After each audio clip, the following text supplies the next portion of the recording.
At Amplify, we've eliminated all banking fees, so you can have a little extra to share the love. No fees equals more puppy love. Amplify. I can still picture, I can still feel it. Like I had to put the outfit on. Like this was more serious than the other times. That was just like a raw, real moment. Like when I was younger, I could just kind of laugh and be like, oh, ha, ha, ha. Like no real consequences, no real anything. And I was able to step outside of myself and just kind of look and be like, who is, like, is that who you want to be? Is that who you want to model for your daughter? And I was like sick, and I was sleeping on this metal like bed with it. I mean, everything about it was so uncomfortable and awful that it was something I never wanted to go back to ever again. It was the worst night of my life.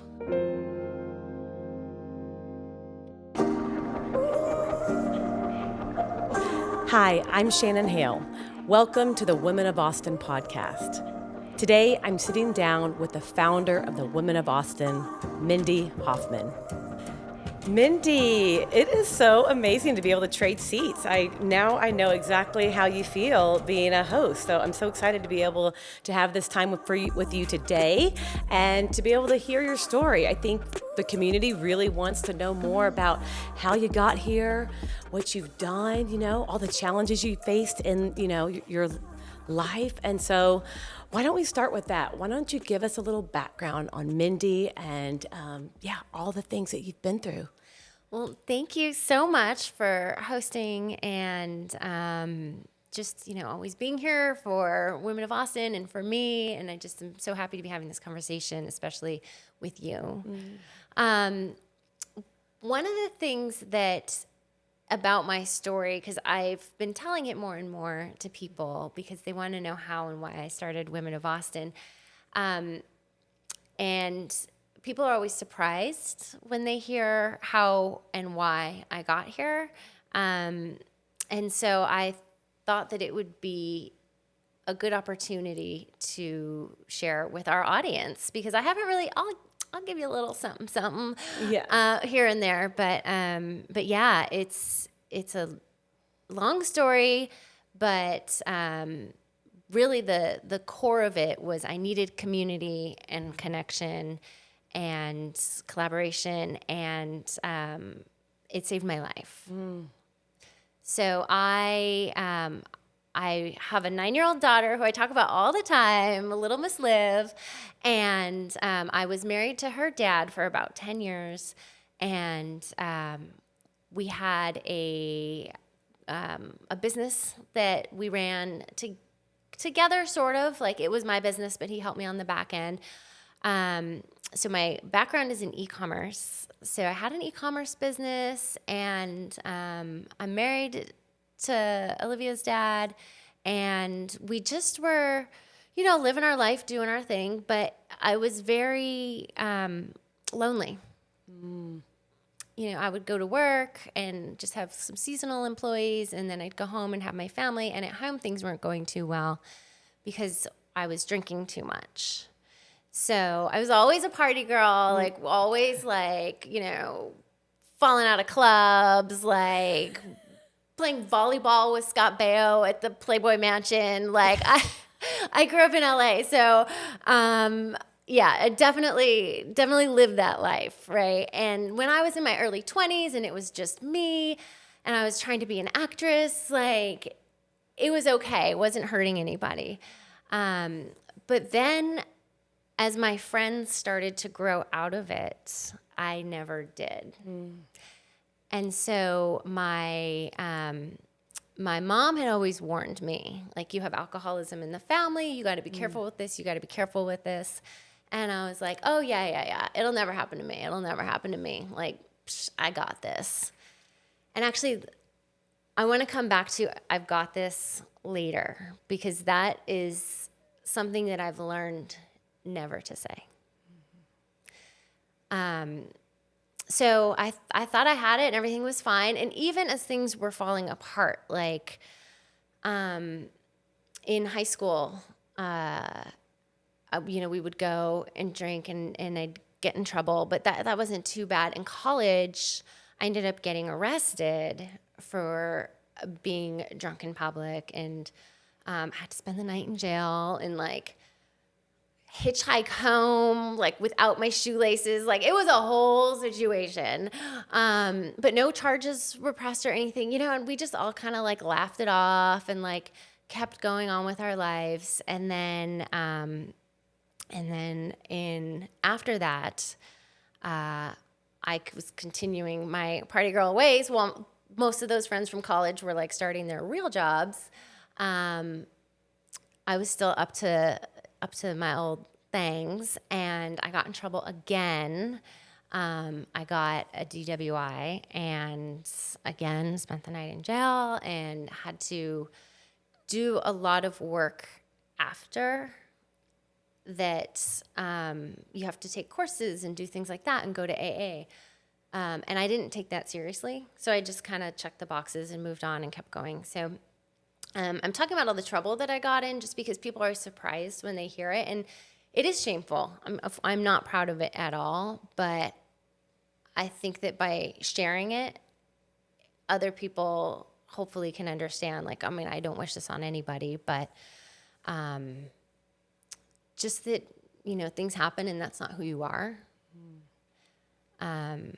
I think I learned that also, and I know he would not mind me sharing this at all. He's very open about it, and he too is sober now. But my uncle spent time in jail, and he's always been open about his story and everything. And now he is helping people, and he is just everybody in his community looks up to him now. So that did not define him, but for a long time, that was who he was. But he was always so open about it, and he's one of the people who helped me when I was on my real path to recovery. Oh, love it. Yeah, I love the way they say that it doesn't define you, and that it is important to like be open about your story and what you're sharing. Mm-hmm. So when was can you tell us like the final moment where you're like, because we always kind of like, we do something and then we kind of go back to our ways a little bit and then we get better. Is there like when was like the last time that you were like, I cannot do this anymore. I cannot choose this life and I have to make a change? So that was about 5 years ago. So I had gotten in all that trouble, done all that stuff, but then like got married and like had a baby, and I saw that all of the mommy, like I found a mommy group where we could just drink wine all the time, and it just wasn't getting any better, but I couldn't stop. And then I wanted to stop. After I had my daughter, I wanted to stop. I did not want her to see me like that. I wanted to be present. And I truly believe that she saved my life. I am sitting here and able to do all the things that I do today and bring women together and help share stories and all that because of her. Because I want to be a role model. And so I was trying to quit, and it was so hard.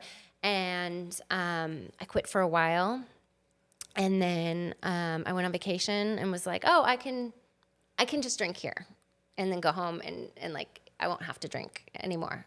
And that just wasn't true for me. I couldn't stop. And so I started again, and I got pulled over again. And this time it was horrendous. It was, I'm a 40-year-old, 30, I think, I don't know, like a 38-year-old mother spending the night in jail, downtown Austin. They hand you a sandwich with like a bag with a bologna sandwich and an apple in it, like that. Like while we're all lined up, I can still picture, I can still feel it. Like I had to put the outfit on. Like this was more serious than the other times. Don't mess around in Texas. But that was just like a raw, real moment. Like when I was younger, I could just kind of laugh and be like, oh, ha, ha, ha. Like no real consequences, no real anything. And I was able to step outside of myself and just kind of look and be like, who is, like, is that who you want to be? Is that who you want to model for your daughter? So that moment I was like sick, and I was sleeping on this like not concrete, like metal like bed with. Everything about it was so uncomfortable and awful, as it should be. That it was something I never wanted to go back to ever again. It was the worst night of my life. By worrying about somebody else and helping somebody else, it helps our recovery.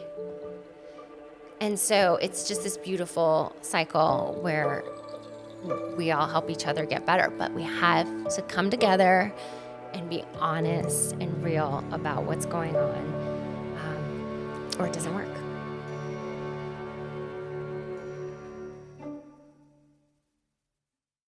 Women of Austin would like to thank our community sponsors. Joel Richardson and Team, your Austin mortgage lender. Visit myfinancesteam.com. Dave's Ultimate Automotive. Visit davesultimateautomotive.com and become a part of the Dave's family today. Elite Marquee and Events, LED marquees, rentals, and event planning at Elite Marquee Austin. Looking to join a group of fun, motivated, inspiring women? We've got you covered. Introducing the Women of Austin community. Whether you're a business owner looking for camaraderie, a working mom who wants to stay connected, or you're just looking to make new friends with an incredible group of local women, this community is for you. We have special in-person member-only events, an online platform and app to stay connected, a book club, and so much more. Join us and become a member today at womenofaustin.community.com.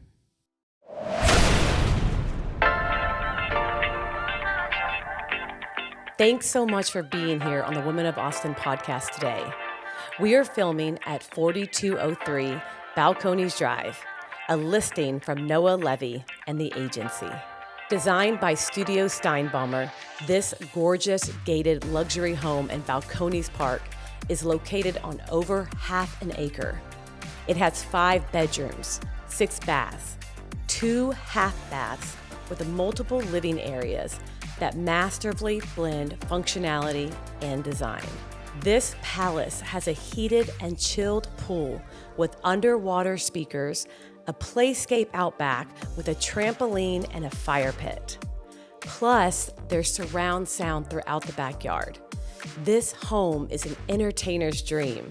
Plus, this house is Austin's first home to install a Tesla roof, a sustainable option to run your home while reducing your carbon footprint.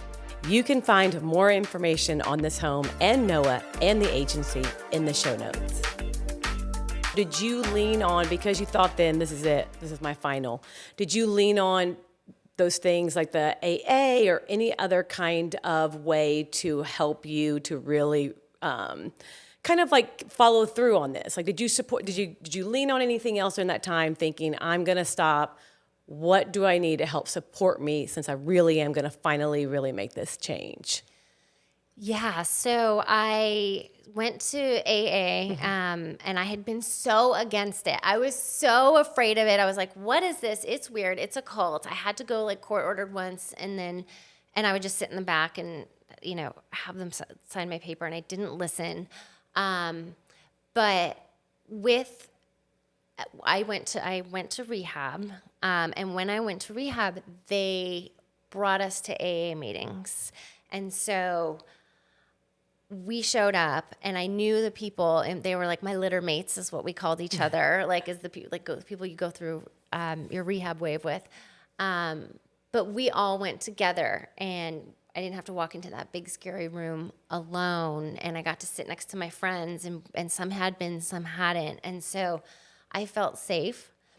And I wish that I could tell people, well, I guess I am, if you, like, AA seems so scary, and each meeting is different, but everyone there wants to help you. We want the new people to come because, first of all, we want you to get better, but also by worrying about somebody else and helping somebody else, it helps our recovery. And so it's just this beautiful cycle where we all help each other get better, but we have to come together and be honest and real about what's going on, or it doesn't work. Oh, yes. For me. Yeah. I agree. And on that note of like coming together, supporting each other, is this where Women of Austin kind of comes into play? Because like that's what I feel like you've built. You've created a space where we come together, we support each other in our business life, in our personal life, and we're really open about that in this community. And you are the one that have built that from the foundation up. Is that what kind of sparked that interest, and you realize that we really do need community and women and support? Yes. So I in my divorce, I lost that business that I was talking about, and I had to figure out what I wanted to do. And I only had my friends from recovery and a couple mommy friends left. And I felt really alone, and it was scary. And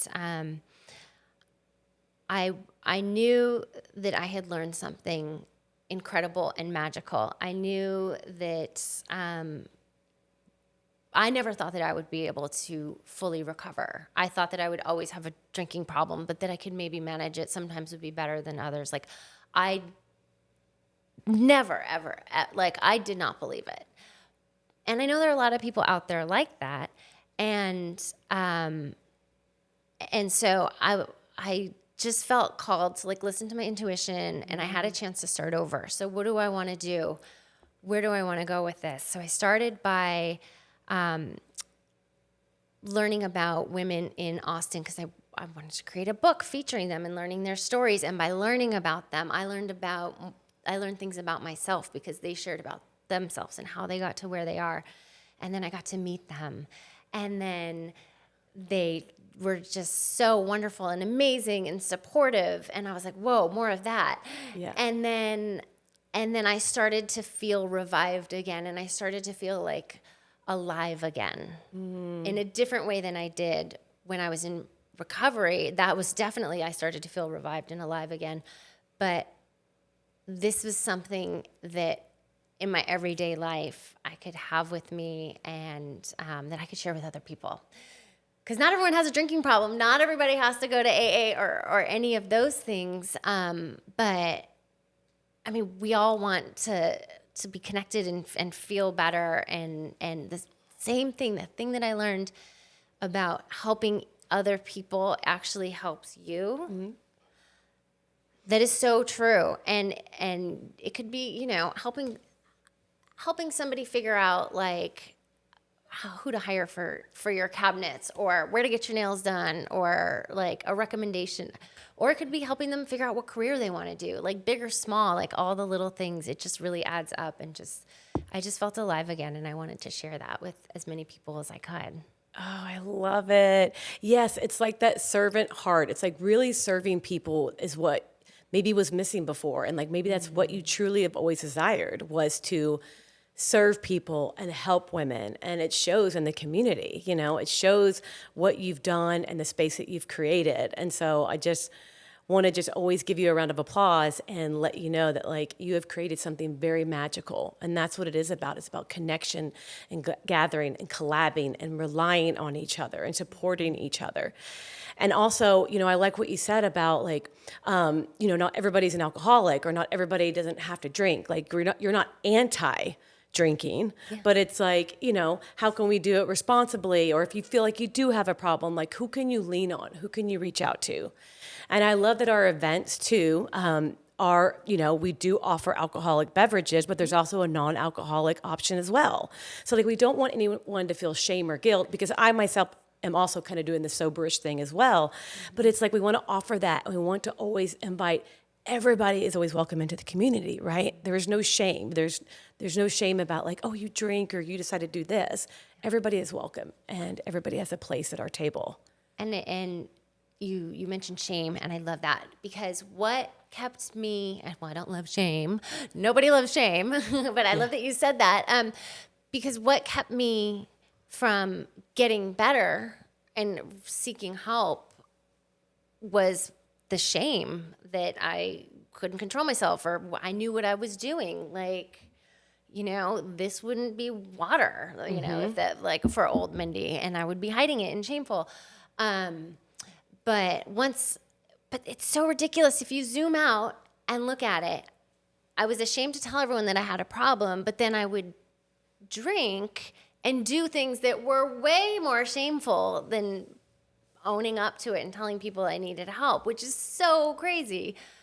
Now that I think, but when you're in it, you can't see it. So I want to tell my story and share my story to let people know that like it's so much better when you finally tell people, but also that I know how hard it is. I couldn't tell, like I like my best friends, I couldn't tell. And I told them in a weird way, like, oh, I'm just kind of, trying to lose weight or this or that, like excuses. And then when I finally came clean, I was like, actually, I can't. They were so supportive and so amazing. So like the shame and then the fear, but getting past that, like it's so freeing. Oh, yes, so freeing. And I would say start by telling, like you don't have to tell the world at once. You don't have to make a big announcement, but it's sort of like I've heard that firing people gets easier as you the more you do it. I was just talking to my mom about that the other day because she's having an issue at work, but she's like, yeah, well, the more I've done it, the easier it gets.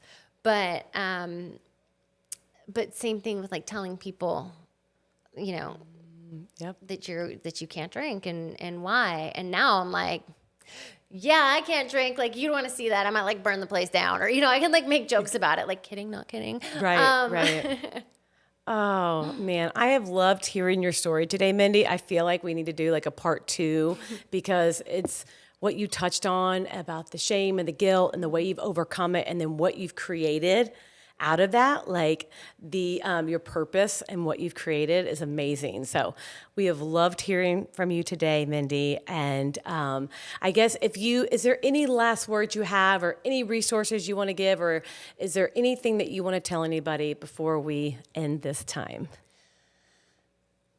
I want to say that you're not alone and that, people are genuinely surprised when they hear the like down and dirty of my story. And I never thought that I would get better. I always thought I would be just, trying to just get through every day. And I couldn't see big things for myself. But once I opened up and admitted that I had a problem, asked for help, and committed to it, then I was able to get better. And if people, last thing, if you're worried about what other people think and you tell them that you're trying to do something that makes you better and improves your life, and they are judging you for it or they have a bad reaction, you don't want those people in your life anyways. So you just did yourself a favor. They showed their true colors, and you can surround yourself by people who are supportive and wonderful, which is what I have done. Miss Shannan, you are one of them, obviously. So yeah. Oh, I love that. Yes. Come hang out with us at the Women of Austin community events, because that's what we do. We welcome you with open arms, whatever your background, whatever that entails. We are here for the community. So thank you, Mindy, so much. Oh my gosh. Thank you. This is so much fun. Yes. To learn more about Mindy's story and everything going on at Women of Austin, be sure to check out the newly redesigned Women of Austin website at womenofaustin.com. Thanks so much for being here. We'll see you next time on the Women of Austin podcast. Thanks so much for joining us today on the Women of Austin podcast. A new episode premieres twice a month right here on the Women of Austin channel. Make sure to subscribe and hit that notifications bell so you never miss an episode. Make sure to follow us on Instagram at women_of_Austin. My name is Mindy Hofman. I hope you'll join us for our next episode of the Women of Austin podcast.